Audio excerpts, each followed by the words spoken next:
Hello and welcome to Radio Podcast YouTube channel. When we think of amusement parks, our minds often conjure images of, vibrant colors, right? The joyful screams of children, maybe the scent of popcorn, and that thrilling rush of a roller coaster. But what happens when that music fades? When the lights dim and the gates close for good, what lingers in those silent spaces, those echoes of forgotten joy, now slowly reclaimed by time and nature? It's truly a profound transformation, isn't it? Places meticulously designed for pure, unadulterated joy, those fleeting moments of escape. And suddenly they become something else entirely. They sort of evolve into repositories of history or striking reflections of societal shifts. And sometimes, even canvases for the unexplained. They stand as these melancholic yet profoundly compelling metaphors for the relentless passage of time, the impermanence of it all, even our biggest human endeavors. Absolutely. That duality is exactly what makes this topic so captivating, I think. Today we're taking a deep dive into a stack of sources that explore these enigmatic realms, abandoned theme parks and those with lingering, unsettling tales. Our mission is to uncover the poignant stories behind their closures, the surprising allure they hold for this growing community of urban explorers, and of course the chilling legends that make them truly unique. What's so fascinating here is how these spaces, once vibrant, bustling centers of human activity, they become hauntingly beautiful time capsules, slowly being overtaken by nature and memory. So let's unpack this. Let's see what unexpected nuggets of knowledge we can unearth. Okay, so our journey into the heart of forgotten amusement begins, fittingly, in Japan. This is a country that even has a specific word for ruins: Haikyo. And if you delved into the world of Haikyo, some of the creepiest, most visually striking examples are undoubtedly its abandoned amusement parks. These aren't just empty lots or, crumbling buildings. They are places where you can literally see everything behind the veil. From the secret staff tunnels that workers once bustled through, now dark and silent, to the rusting control rooms for merry-go-rounds that once spun with gleeful children, now just standing eerily still. It offers this unique, almost voyeuristic glimpse into a world that was never meant for public eyes, now left open to the elements and the curious gaze. That concept of Haikyo itself is incredibly potent. It's not merely a description of physical decay. It encapsulates this profound sense of time passing and nature's inevitable reclamation. These aren't just abandoned structures. They are powerful remnants of a past era, where the very purpose of the space was vibrant activity and pure joy. Now they sit idle, slowly being swallowed by the environment around them. It adds this pervasive layer of eerie yet beautiful contemplation to the sites. It's also worth noting, for those who might be familiar with the more famous examples, Nara Dreamland, often cited as a prime example of Japanese abandoned parks. Well, it was actually demolished back in 2016, so it won't be on our list today, which gives us a clear view of what still stands for those drawn to its enigmatic allure. That context is helpful, yeah. So let's look at some specifics then, beginning with Western Village in Tochigi Prefecture. Built in 1975, this park was designed to immerse visitors in a quintessential American Wild West experience. Imagine stepping back in time. Visitors could engage in mock shootouts, pan for gold in a, quote, fake Rio Grande, or even stage a playful jailbreak from the themed lockup. It featured all the classic fixings: a saloon where patrons could grab a sarsaparilla, a ghost house for those manufactured thrills, a shooting gallery, an old-fashioned post office, and even sprawling Mexican barrens that stretched out to enhance the illusion. It truly leaned into its theme with meticulous detail, creating this isolated frontier fantasy far from modern Japan. Right, a whole self-contained world. And what's truly intriguing about Western Village is its closure in 2007. It was announced as a temporary shutdown, supposedly for maintenance, but it never reopened. The prevailing theory, and it holds a lot of weight, points to its remote location. Being a significant 2.5 hours from the bustling metropolis of Tokyo, while it faced an uphill battle in attracting consistent crowds. In the highly competitive world of theme parks, accessibility is paramount, right? And that distance likely made it financially unsustainable. Today, its perimeter fence is apparently riddled with gaps, which, despite the obvious illegality we'll touch on later, it has made it a common pilgrimage site for urban exploration enthusiasts. They seek to capture that decaying cowboy dream, a poignant reminder of an ambition that eventually just faded into rust and silence. Okay, so from the dusty trails of the Wild West, our tour of Japan's Haikyo takes a truly unexpected turn. It leads us to the bizarre, almost surreal vision of the Niigata Russian village near Niigata City. This place, opened in 1993, was genuinely ambitious, almost bordering on the, surreal. with the stated goal of fostering cultural exchange between Japan and Russia. It's quite a concept for an amusement park, isn't it? It was an extraordinary ambition, certainly unique for a theme park venture. Yeah. However, despite that grand vision, it had an incredibly short, almost tragic lifespan. It shut down just 6 months after a renovation in 2002. 6 months. Today, what remains offers an almost surreal experience for anyone who ventures near. You'll find a large, decaying Russian Orthodox cathedral, its vibrant frescoes now peeling and fading, a golf course slowly being reclaimed by wild grass, and most intriguingly, a taxidermied woolly mammoth standing silently in a forgotten exhibition hall. A woolly mammoth. Seriously. Seriously, a taxidermied woolly mammoth. And what's even more mysterious is the local lore surrounding its abandonment. Explorers from back in the day claim it was shut down in a real rush, almost as if the staff simply walked away one day and never returned. And in a recent twist that adds to its already spooky atmosphere, its hotel reportedly caught fire. The cause, still officially unknown, leaving behind this charred shell. It truly is a place steeped in unanswered questions and lingering specters of a grand yet failed cultural dream. Wow. Okay, and then there's Kijonoma Leisureland in Tohoku. This one's nestled amidst vast, overgrown grassy fields. Opened in 1979, closed in 2000, it's another compelling example of nature's relentless embrace. Its skeletal, rust-eaten remains are now almost entirely swallowed by this insurgent tide of green flora, just a verdant silence where laughter once echoed. What's particularly unique about Kijonoma, though, is its peculiar ownership situation. It's technically not abandoned by its owner, who is reportedly still, even today, looking for a buyer. This might actually be why it remains largely intact with surprisingly little vandalism, a real rarity for such a publicly accessible site. You can still make out the rusting Ferris wheel, the outlines of a go-kart track, a mini golf course, a looping train track, even the teacup rides, all standing as silent monuments to forgotten fun. But when we consider the broader implications, the reason for its perceived abandonment is made even more chilling by the local lore. It's built right next to a pond where a woman tragically committed suicide. This dark backstory, grimly noted by one source, makes it a, quote, perfect location for an abandoned amusement park in Japan. It imbues its decay with this profound layer of tragic mystique. It's almost as if the inherent sadness of the location was destined to merge with the melancholic fate of the park itself. Goodness. Okay, get ready for this next one, because it's a truly bizarre concept. It really challenges our understanding of what a theme park can even be. Arima Wanda Garden in Hyogo Prefecture. This is an amusement park specifically for dogs. For dogs? Yes, for dogs. Think about that for a second. Just raises so many questions. What was the actual intent behind such a concept? Were dogs truly going there for entertainment, maybe chasing a ball on a designated track? Or were people simply meant to bring their canine companions along for a different kind of day out, a dog-centric day out? I'm still trying to picture a cinema for dogs. I imagine it had a very specific snack bar, perhaps with extra crunchy kibble. Huh. It certainly redefines niche market, doesn't it? The features were surprisingly extensive for a canine-focused venue. There were tracks specifically designed for dog races, splash pools for them to cool off in, even dog-sized houses, and yes, dog-shaped train rides. The concept of a cinema for dogs is particularly baffling. Maybe more for the owner's amusement than the dogs, you think. The restaurant served both human and canine treats, ensuring everyone could dine together. And if you didn't have a dog, you could even rent one for a walk around the park. Rent a dog. I know. It's reported that the disturbing, or perhaps just deeply odd nature of this concept potentially contributed to its downfall. It led to its closure in 2008. It stands as a testament to how specialized and perhaps conceptually out there ideas for entertainment venues can ultimately fail. If they don't resonate with the broader public, or in this case, maybe even the broader canine audience, if dogs actually had a say. Okay, now, as captivating and strangely alluring as these abandoned places sound, we have to talk about the serious side. The legality and safety risks of visiting these sites in Japan.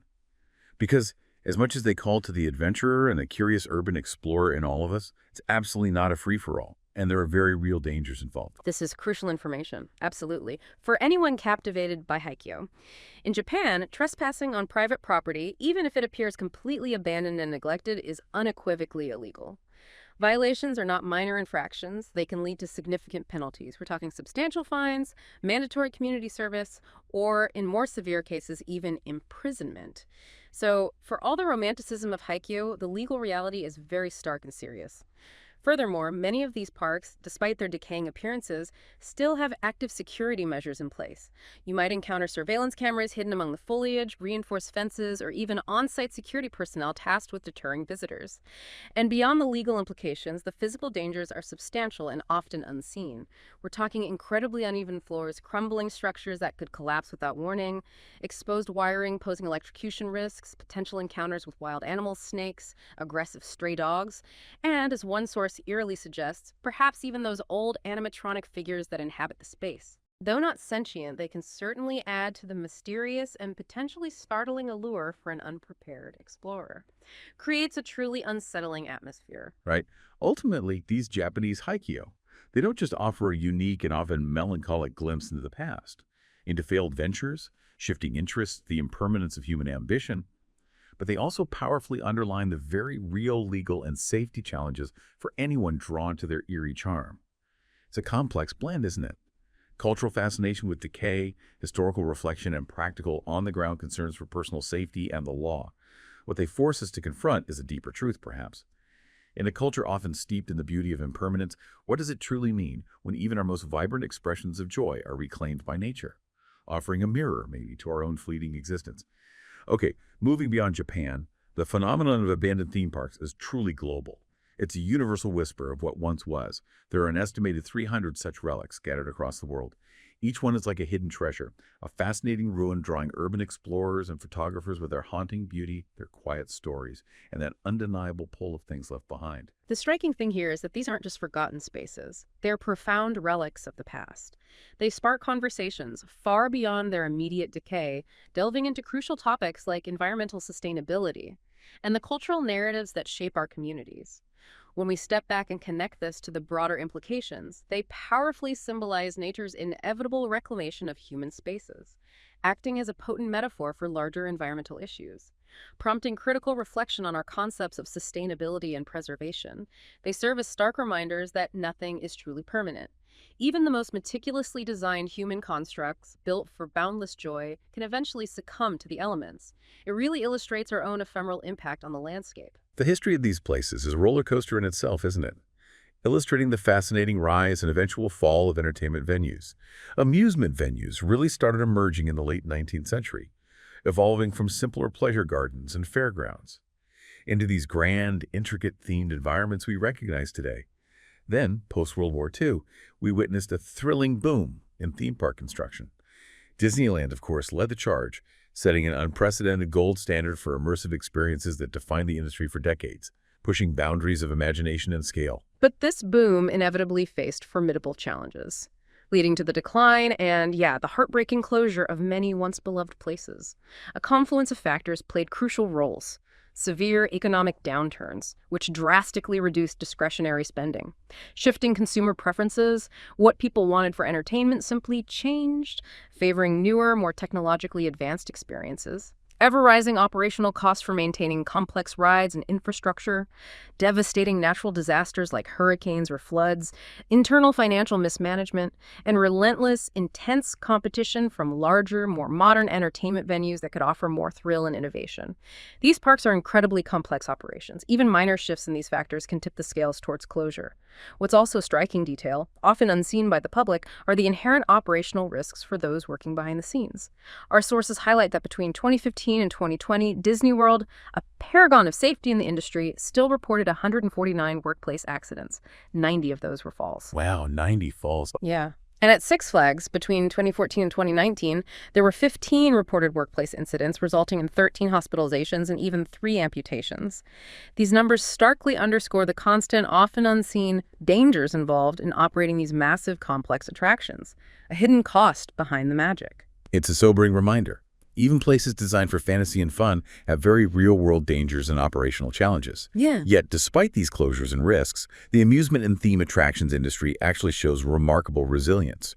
It saw employment increase by 23% from 2013 to 2023, reaching over 203,000 employees. There were significant gains in 2021 and 2022, showcasing a strong recovery from the devastating impact of the COVID-19 pandemic. So it's this interesting paradox. The industry is growing and adapting, yet we still have this global collection of abandoned sites, monuments to dreams that didn't quite last. This brings us to a broader point. What makes us so profoundly drawn to these decaying symbols of lost joy? It's more than just a fleeting fascination with ruins, or ruin porn, as some might dismissively call it. It's a profound connection to the universal human experience of loss, the relentless passage of time, and the poignant beauty found in impermanence. There's something deeply evocative about a place designed for pure happiness now standing in silent desolation. Its purpose vanished, its colors fading. And that profound connection ties directly into the compelling allure of abandonment, a blend of nostalgia and striking aesthetics. These places truly are a masterclass in blending memory and decay. Imagine vibrant colors slowly fading to pastel hues, giving way to rust and an insurgent tide of green. It's a hauntingly beautiful scene that, as you mentioned, powerfully captivates artists and photographers alike, drawing them in with an almost magnetic pull. Indeed.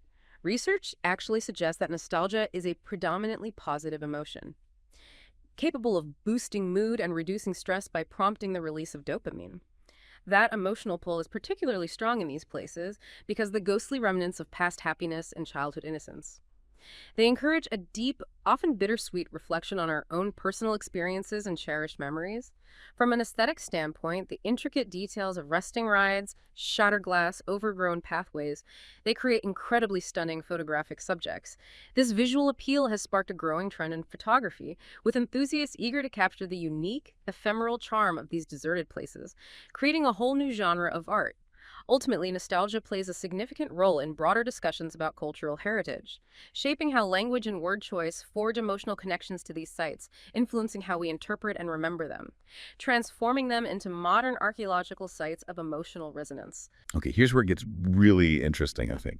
The subculture of urban exploration, or urbexi, that fascinating, often daring pursuit of exploring abandoned man-made structures has seen a massive surge, especially when it comes to forgotten theme parks. Our sources tell us that in 2025, around 1.5 million urban explorers are expected to visit these sites annually.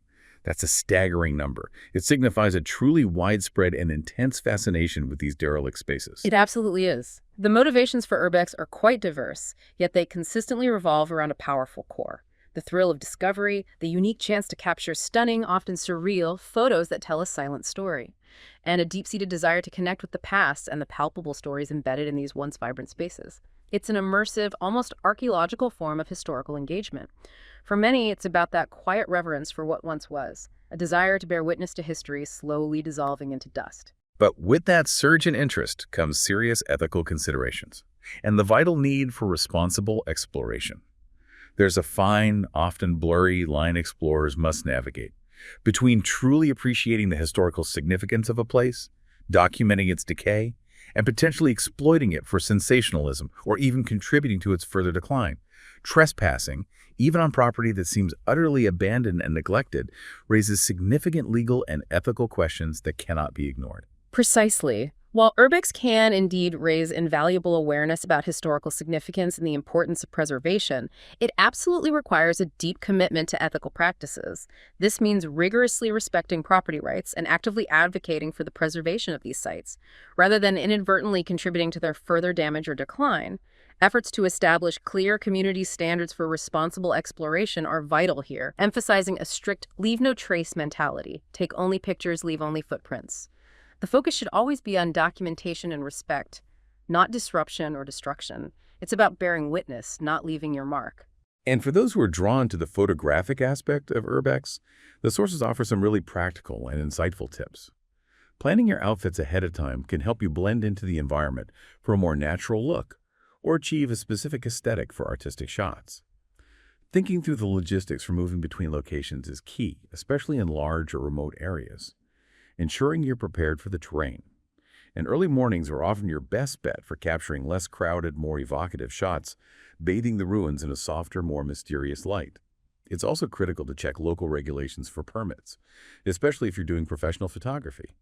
Many national reserves and similar sites legally require them, And to truly enhance the cultural vibe or add a unique personal touch, you might even consider traditional attire or fun props like balloons, or even bringing your well-behaved pet into the scene, adding a surreal contrast to the decay. The prime example that encapsulates both the profound allure and the complex ethical considerations is the case study of Six Flags New Orleans. This park was left in ruins after the devastating impact of Hurricane Katrina back in August 2005, and it remains permanently closed to this day, a stark, poignant reminder of nature's overwhelming power and human vulnerability. It's not just a physical ruin, it's a powerful symbol of economic devastation and the enduring cultural impact on the entire region. It truly is. Despite being heavily guarded by police patrols and security fences, urban explorers, driven by that insatiable desire for discovery, still manage to penetrate its perimeters. And while they often encounter very real physical dangers like hidden holes, collapsing structures, and, yes, poisonous snakes and aggressive fire ants that have reclaimed the grounds, some also report unsettling paranormal activity. We're talking about disembodied children's laughter echoing through empty halls, the inexplicable sound of ride motors starting and whirring without any power, and fleeting, shadowy figures darting just at the edge of vision. It truly blurs the line between the physical decay and something far more supernatural. What's especially compelling here is how exploring this site reveals not just physical decay, but also the vibrant stories of the communities that once thrived there, highlighting the profound importance of documenting these spaces with immense care and respect. The sentiment expressed by some in the urbex community: every abandoned green space tells a story, and it's our duty to honor that story while ensuring its future. It truly resonates with Gen Z's stated desire for realness and authenticity in their experiences. It's about engaging genuinely with history and the human experience, not just sensationalizing the ruins. These sites become unintentional monuments to collective memory and resilience.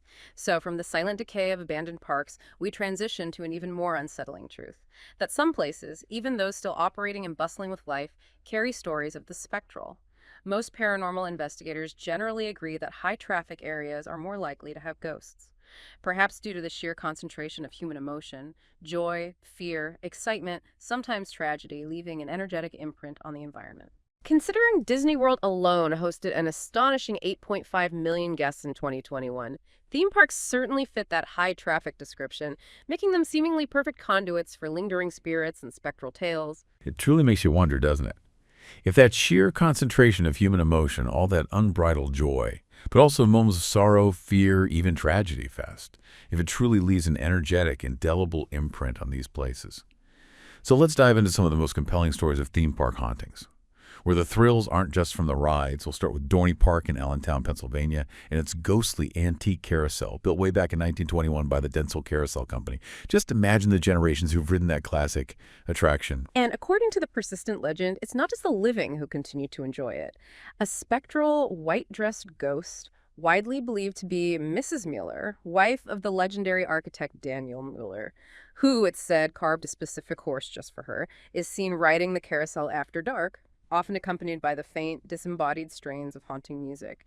She was reportedly so obsessed with that intricately carved horse that her spirit lingers, still taking a silent spin even after death. What's fascinating is that this specific carousel also spent time at Cedar Point in Sandusky, Ohio, another major theme park, and reportedly it brought its spectral passenger with it. Guests and staff there have reported similar sightings of a lady in white on the Midway Carousel, also carved by Daniel Mueller.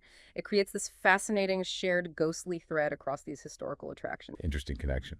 Okay, let's move over to Universal Studios, Los Angeles, California.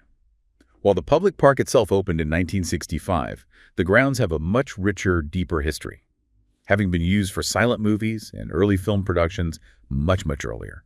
You can almost feel the history and perhaps the spirits of old Hollywood soaking into the very ground there. With that kind of cinematic history, it's really no surprise that it's ripe for ghost stories. Yeah.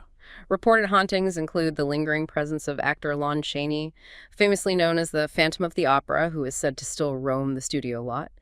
There's also the tragic tale of an aviator who fell to his death from a plane during a stunt way back in 1915, his spirit perhaps still replaying that fatal descent. After-hours employees navigating the quiet, empty park report hearing disembodied, giggling children and unexplained footsteps, particularly around the Terror Tram Halloween attraction, which, fittingly, is designed to be spooky during peak season, but takes on a truly unnerving authenticity in the silence of the night. Now, for a truly chilling and well-known tragedy, we have to talk about Six Flags Great Adventure in Jackson, New Jersey. Purchased by Six Flags in 1977, this park, despite its current success and vibrant atmosphere, has a truly devastating past. It was the site of a horrific fire in its haunted house attraction back in 1984, which tragically claimed the lives of 8 teenagers.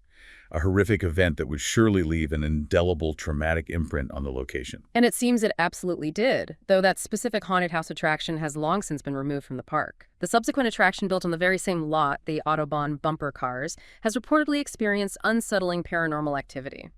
Employees working after hours claim to hear unexplained clicking noises, as if unseen forces are manipulating controls, disembodied conversation, and chilling laughter when no one is around. Some even report seeing odd, fleeting shapes out of the corner of their eyes. It powerfully suggests a lingering, perhaps restless presence from that tragic event, a spectral echo of lives tragically cut short. Now, let's not forget Kings Island in Cincinnati, Ohio, built in 1972, but notably, it's close to a 19th century cemetery. That often seems to be a factor in these stories. It does, yeah. Proximity to older burial grounds. And here, witnesses claim to see a young girl in a 19th century blue dress, often in the parking lot, who just vanishes. There's also a white-clad boy, nicknamed Racer Boy, said to haunt the tunnels of the wooden coaster, Racer. He supposedly disappears just as the trains make contact. Really specific, chilling details. And what about overseas again? Daddy Park in Denzel, Belgium. Ah, yes, Daddy Park.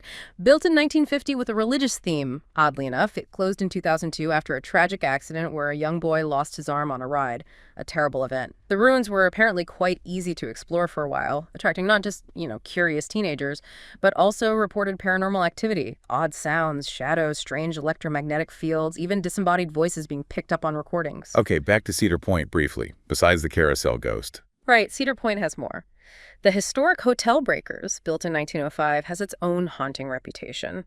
There are reports of ethereal crying, footsteps when no one's there, and poltergeist activity, especially in room 169. The legend says a distraught woman named Mary hung herself there. Standard hotel ghost story elements, but persistent. And finally, we arrive at the giants, the undisputed titans of the theme park world, beginning with Walt Disney World in Florida. Opened in 1971, this complex boasts a sprawling 39 square miles. It's just an expansive canvas for countless paranormal legends to emerge and weave themselves into the fabric of its magical history over the decades. It's a place of such concentrated magic, such immense human endeavor and emotion, that it's almost expected to have an energetic imprint, right? A residue of countless experiences. Apparitions reported here include a ghostly maintenance worker seen lurking in the Pirates of the Caribbean ride, maybe still attending to his duties from beyond the grave. That's creepy. Isn't it? There are also shadowy figures reported in the abandoned River Country Water Park, now overgrown and decaying. And unsettlingly, poltergeist occurrences have been reported at Disney's Hollywood Studios' iconic Tower of Terror. These events are often attributed to a deceased bellhop cast member, or even, bizarrely, a haunted dummy puppet that's part of the ride's elaborate theming.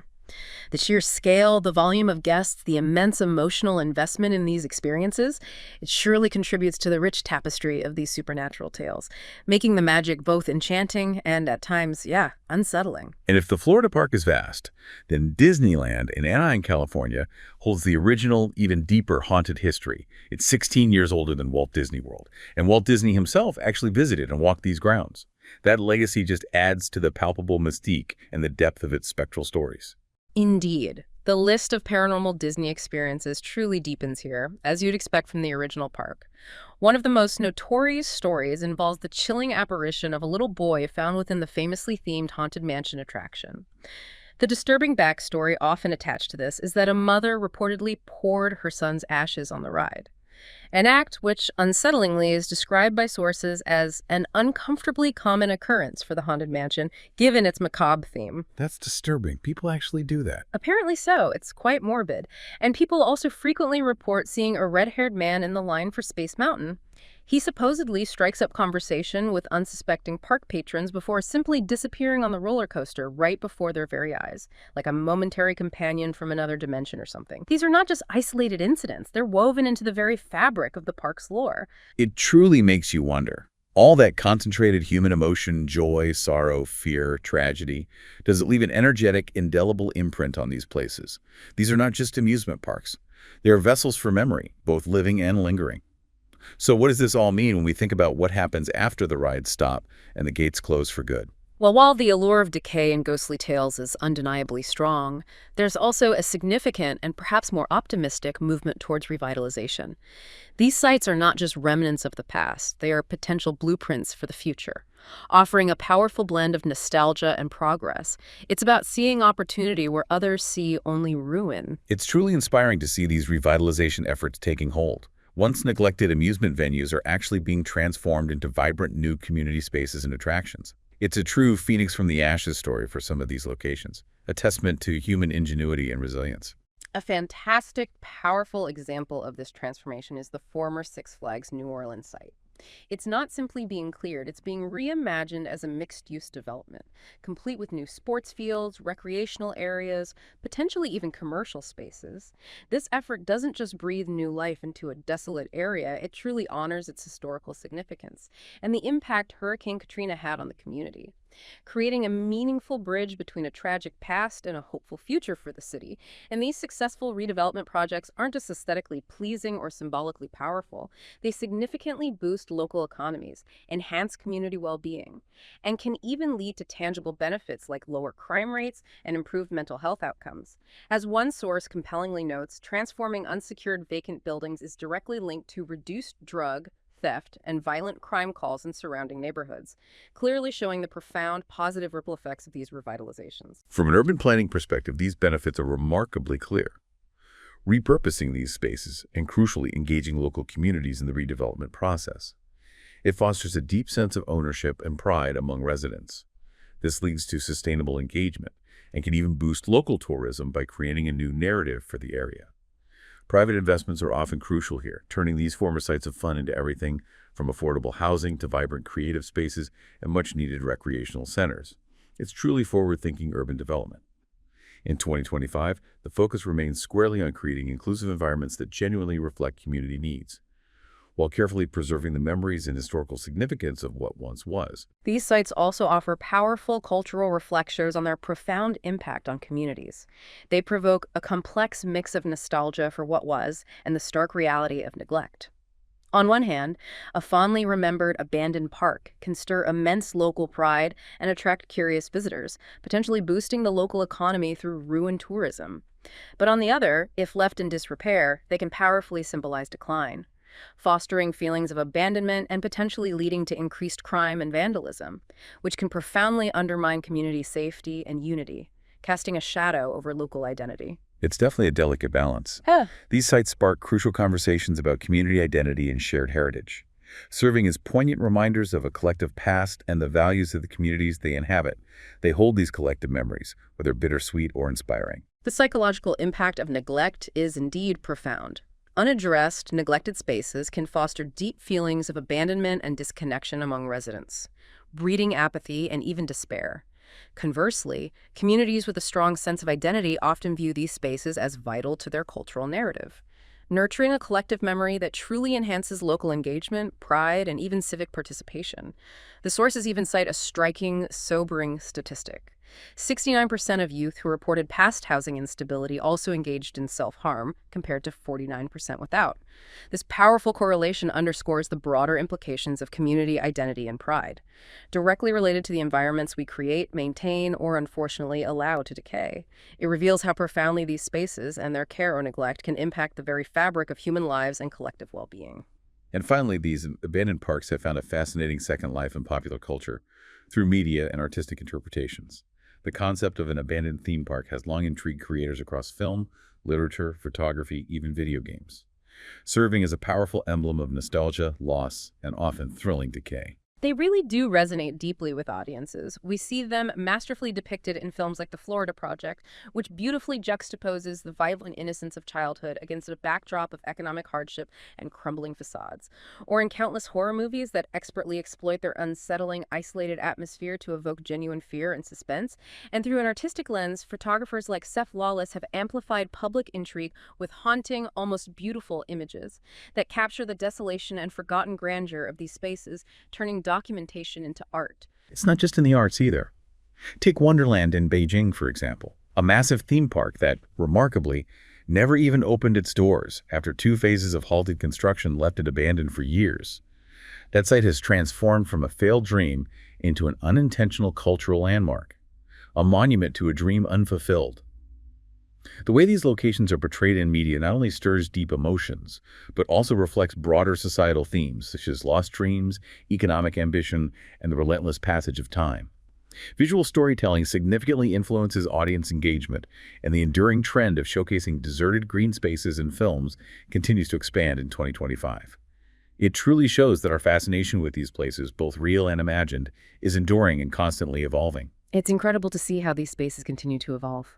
From places of forgotten joy to canvases for art, history, and community rebirth, they truly challenge us to think about our collective past and the enduring importance of preserving these narratives, even as they decay or are transformed, highlighting our ongoing relationship with the built environment. What a deep dive into the fascinating, eerie, and surprisingly hopeful world of abandoned and haunted theme parks. We've explored everything from the unique concept of Haikyō in Japan to the spectral whispers in the world's most famous attractions, and even glimpsed how these spaces are being reimagined and revitalized for the future. You've now got a shortcut to being exceptionally well-informed on this captivating, complex topic. It really encourages us to consider, doesn't it? What stories are we building in our own communities today that might become the legends and ruins of tomorrow? And how will future generations interact with the remnants of our present-day joys, our ambitions, and even our mistakes? What will they discover when they take their own deep dive into our abandoned spaces? A truly provocative thought to mull over long after this deep dive ends. Thank you for joining us on this fascinating journey. It's been a pleasure uncovering these insights with you. Goodbye, and end it very nice.